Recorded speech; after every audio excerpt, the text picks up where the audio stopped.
ஜனாதிபதி அனுகுமார திசாநாயக்க இன்றைய தினம் யாழ்ப்பாணத்திற்கு வருகை தந்திருக்கின்றார். அவர் ஜனாதிபதியாக இருந்து ஒரு வருடம் பூர்த்தியாக இருக்கக்கூடிய நிலையில் பல்வேறுபட்ட அபிவிருத்தி திட்டங்கள் முன்னெடுக்கப்பட இருப்பதாக சொல்லப்படுகிறது. அதன் அடிப்படையில் தான் யாழ்ப்பாணத்திற்கும் வருகை தந்திருக்கின்றார். எனவே மயிலட்டி துறைமுகத்திற்கும் ஜனாதிபதி வருகை தந்து அங்கு இருக்கக்கூடிய துறைமுக வேலை திட்ட அபிவிருத்தி திட்டங்களுக்கான தொடக்க விழாவாக இன்றைய தினம் அமைய பெற்றிருந்தது. எனவே முதற்கட்ட பணிகள் இன்றைய தினம் ஆரம்பிக்கப்பட்டிருக்கிறது.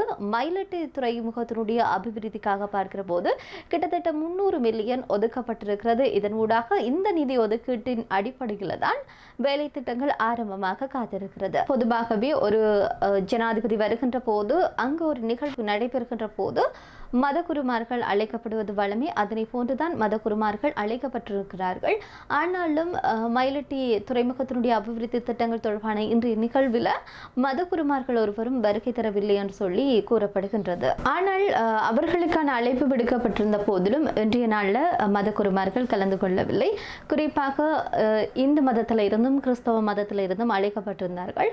ஆனாலும் நேற்றைய தினம் அவர்களிடம் போய் சொல்லி இருக்கின்றார்கள். அதாவது உங்களை அழைக்கிற போது தையிட்டு விவகாரம் தொடர்பான விடயம் பேசுபொருளாக இருக்கக்கூடிய சூழ்நிலையில் அந்த விகாராதிபதியையும் அழைக்க வேண்டும், 3 மதத்தவர்களையும் அழைக்க வேண்டும். எனவே இந்த நிகழ்வுக்கு நீங்கள் வருகை தர வேண்டாம் என்ற ரீதியில் முடிவெடுக்கப்பட்டிருந்ததாக கூறப்படுகிறது. அதன் அடிப்படையில் தான் சர்ச்சையை ஏற்படுத்தும் விதமாக மாறக்கூடும் என்ற அடிப்படையில் மதகுருமார்கள் இந்த நிகழ்வில் கலந்து கொள்ளவில்லை என்று சொல்லி சொல்லப்படுகிறது. இதே நேரத்தில் இன்றைய தினம் குடிவரவு குடியகல்வு திணைக்களம் உத்தியோகபூர்வமாக யாழ்ப்பாணத்தில் திறந்து வைக்கப்பட்டிருக்கிறது. எனவே குடிவரவு குடியகல்வு திணைக்களத்தினுடைய யாழ் பிராந்திய அலுவலகம் யாழ்ப்பாணத்தில் நிறுவப்பட்டிருக்கிறது. இதே நேரம் யாழ்ப்பாணம் வருகை தந்த ஜனாதிபதி அனுகுமார திசாநாயக்கவினால் திறந்து வைக்கப்பட்டுள்ள கடவுச்சீட்டு அலுவலகம் தொடர்பில் தற்போது பேசுபொருளாக மாறியிருக்கிறது. அதாவது இந்த கடவுச்சீட்டு அலுவலகத்தில் அமைக்கப்பட்டுள்ள கல்வெட்டில் பொதுமக்களுடைய நிதியை பயன்படுத்தி நிர்மாணிக்கப்பட்டு திறக்கப்பட்டது என பொறிக்கப்பட்டிருக்கிறது. இந்த விடயமானது ஒரு சிறப்பான விடயமாக அனைவராலும் பாராட்டப்படுகிறது. தமிழ் எழுத்துக்கள் பிழையின்றி தமிழ் மொழிக்கு முதலிடம் வழங்கி மாண்புமிகு ஜனாதிபதி அவர்களினால் திறந்து வைக்கப்பட்டது என பொறிக்கப்பட்டுள்ளது. நாட்டில் உள்ள அரசு நிறுவனங்களாகட்டும் கட்டிடங்களாகட்டும் இவ்வளவு காலமும் வடிவமைக்கப்பட்டுள்ள கல்வெட்டில் செலவழிக்கப்பட்டுள்ள நிதித்தொகை எந்த அமைச்சர் உள்ளூராட்சி பிரதிநிதிகள் முதற்கொண்டு காணப்படும். ஆனால் இந்த விடயங்களை தவிர்த்து குறித்த விடயம் வெளிப்படுத்தப்பட்டமையானது முக்கியத்துவம் பெற்ற ஒன்றாக மாறியிருக்கிறது. இதன்போது சம்பிரதாயபூர்வமாக 3 பேருக்கு கடவுச்சீட்டுகள் ஜனாதிபதியினால் வழங்கி வைக்கப்பட்டுள்ளதுடன் ஒருவருடைய கடவுச்சீட்டுக்கான விண்ணப்பமும் ஏற்றுக்கொள்ளப்பட்டது என்று கூறப்படுகிறது. இந்த அலுவலகமானது 70 மில்லியன் ரூபாய் செலவில் யாழ்ப்பாண மாவட்ட செயலகத்தில் ஸ்தாபிக்கப்பட்டிருக்கிறது.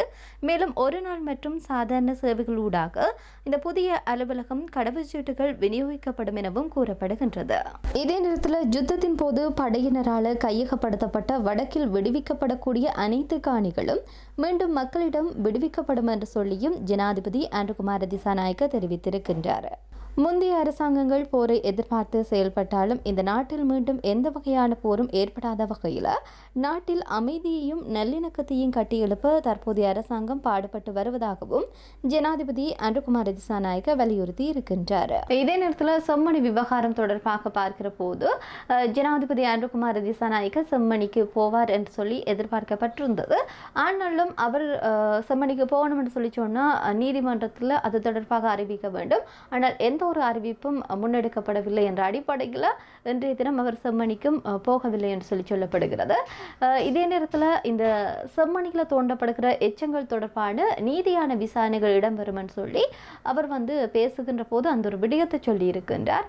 அத்துடன் இந்த விடயம் குறித்து செம்மணி விவகாரம் குறித்து முன்னெடுப்பதில் அடுத்த கட்ட நோக்கி முன்னெடுப்பதில் தங்களுக்கு எந்த விதமான மாற்றமும் இல்லை என்று சொல்லியும் ஜனாதிபதி அனுகுமார திசாநாயக்க தெரிவித்திருக்கின்றார்.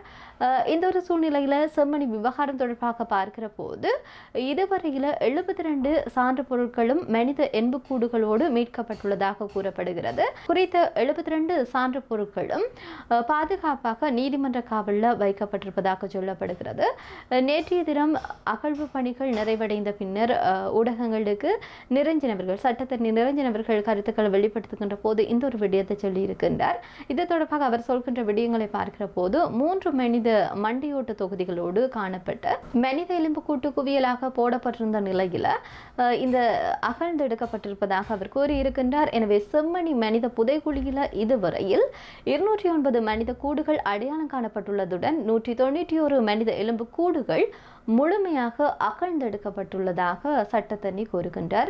இந்த அகழ்வு பணிகள் நிறைவடைந்த பின்னர் அதற்கான ஆய்வுகள் மேற்கொள்ளப்படும் என்று சொல்லியும் ஆய்வு செய்கின்ற வைத்தியர்கள் இந்த அகழ்வு பணிகளில் ஈடுபட்டு கொண்டிருப்பதனால இரண்டையும் சமாந்தரமாக செய்ய முடியாதுள்ளதாகவும் அவர் தெரிவித்திருக்கின்றார். எனவே இந்த ஆய்வு பணிகள் நிறைவடைந்த பின்னர் நீதிமன்றத்தினுடைய வழக்குகள் அழைக்கப்படும் போதுதான் இது குறித்து இராணுவத்தினரிடம் விசாரணைகள் மேற்கொள்ளப்பட இருப்பதாகவும் எனவே சமர்ப்பணங்களை செய்வதற்கு தயாராக இருப்பதாகவும் ஊடாகத்தான் முடியும் என்று சொல்லியிருக்கின்றார். இவ்வாறாக செம்மணியில் தொடர்ச்சியாக அகழ்வுகள் முன்னெடுக்கப்பட்டு வருகின்றது. இதன் அடிப்படையில் அடுத்த கட்டம் நோக்கி நகர வேண்டிய ஒரு கட்டாயம் ஏற்படுகிறது. இவர் சொன்னது போன்று நிச்சயமாக அகழ்வு பணிகள் முன்னெடுக்கக்கூடிய வைத்தியர்கள் அதனையும் மற்றதையும் அதாவது கண்டெடுக்கப்படுகின்ற சான்று பொருட்களையும் பரிசோதிப்பதற்கு அவர்களால் முடியாதுதான். எனவே இது முடிகின்ற போது அது தொடர்வதற்கான சாத்தியக்கூறுகள் அதிகமாக இருக்கிறது. எனவே ஜனாதிபதி அனுரகுமார திசாநாயக்க செம்மணிக்கு போகாவிட்டாலும் அவருடைய செம்மணி விவகாரம் தொடர்பாக பேசியிருக்கிறார் என்பது மிக முக்கியமான விடயமாக இருக்கிறது. அதே நேரத்தில் தொடர்ச்சியாக நாங்களும் அழுத்தங்களை கொடுக்க வேண்டிய கடப்பாட்டில் தான் இருக்கின்றோம். இதே நேரத்தில் ஜனாதிபதி அனுரகுமார திசாநாயக்க யாழ் வருகின்ற போது பல விடயங்களை பேசியிருக்கிறார். அந்த வகையில் கச்சத்தீவு தொடர்பான விடயத்தையும் பேசியிருக்கின்றார். கச்சத்தீவு தொடர்பான விடயம் தற்போது பேசப்பட்ட ஒரு விடயமாக மாறுவதற்கு மிக முக்கியமான காரணம் டிவிகேனுடைய தலைவரும் நடிகருமான விஜய் அவர்கள் கச்சத்தீவு தொடர்புள்ள கருத்துக்களை வெளிப்படுத்தியதன் பிற்பாடுதான் அது இலங்கையை பொறுத்தளவிலும் பல விடயங்கள் கச்சத்தீவு திருப்ப கொடுக்க முடியாது, அவருடைய கருத்து தவறானது என்ற ரீதியில் கருத்துக்கள் வலுப்பெற ஆரம்பித்த சூழ்நிலையில் அனுரகுமார திசாநாயக்கவும் இந்த விடயத்தை பேசியிருக்கிறார். குறிப்பாக கச்சத்தீவை மக்களுக்காக பாதுகாக்கின்ற பொறுப்பை நிறைவேற்றுவேன், எந்த செல்வாக்கிற்கும் அடிபணிய மாட்டேன் என்று சொல்லி அனுரகுமார திசாநாயக்க யாழ் வருகையின் போது தெரிவித்திருக்கின்றார். இப்படியாக பல செய்திகள் வெளிவந்தாலும் மிக முக்கியமாக அனுரகுமார திசாநாயக்க யாழ்ப்பாணம் வருகை தந்த செய்திதான் அதிக அளவில் இடம்பெற்றிருந்ததை அவதானிக்கக்கூடியதாக இருந்தது. மற்றும் ஒரு காணொளியில் சந்திப்போம். நன்றி.